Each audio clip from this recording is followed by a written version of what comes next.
In this week's Sedra of Ra'eh, Moshe declares, "See, I present before you today a blessing and a curse. The blessing, if you obey the commandments of Hashem your God, and the curse, if you turn away to follow other gods."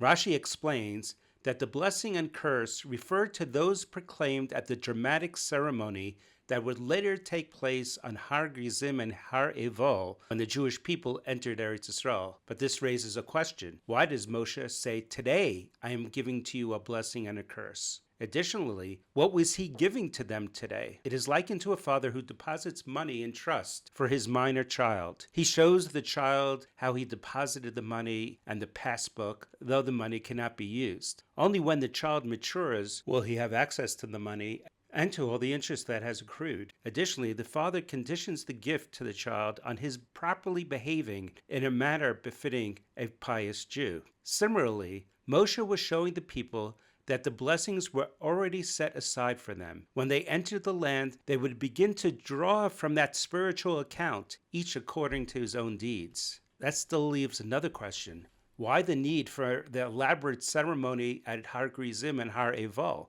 Gemara in Sotah Lamed Vav described how 6 tribes stood on Har Gerizim and 6 on Har Evol, while the Leviim proclaimed blessings and curses in between. An altar was built on Har Evol, offerings were brought, and the Torah was engraved on plastered stones. Ba'ar Hetev explained clearly in 70 languages for all the world to see. An additional question, why these particular mountains? The Parshas Rav HaRav Yoel Herzog Zatzal in his Sefer Imre Yoel explains that the Torah identifies these mountains as being near Elonei Moreh. Rashi, citing the Gemara in Sotah, identifies this as Shechem, the very place where Avram Avinu built an altar when Hashem appeared to him and promised, "To your children I will give this land." It was here that Avraham became the source of blessing for his descendants. It was therefore profoundly fitting that the people, upon entering the land, would reaffirm the covenant at that very site, engraving the Torah both on stone and on their hearts, proclaiming to the world that their bonds with the land began with Avraham and Hashem's eternal promise. This message is as relevant today as it was then. Our connection to Eretz Yisrael is not rooted in modern politics, nor even the conquest under Yoshua, but in the covenant of Avraham.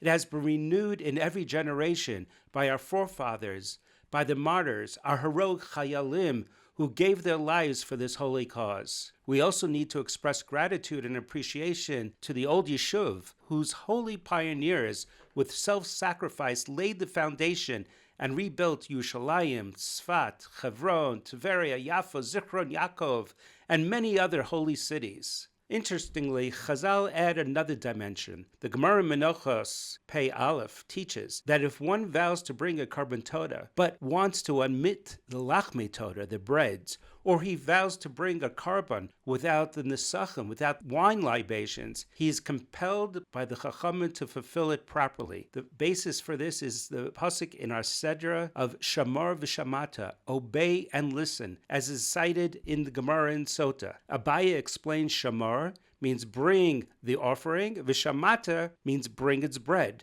Rava says, Mar, bring it in full, the offering including its bread. V'Shamata is never act this way again. The Radzina Rebbe Reb Gershon Hanach Leiner, the Baal Atcheles, in his Sod Yesharim asks, why would someone bring a toda but refuse to bring the bread? Or a kabin shlomin without the nesachim, without the wine? He explains that bread is best when fresh, while wine improves with age.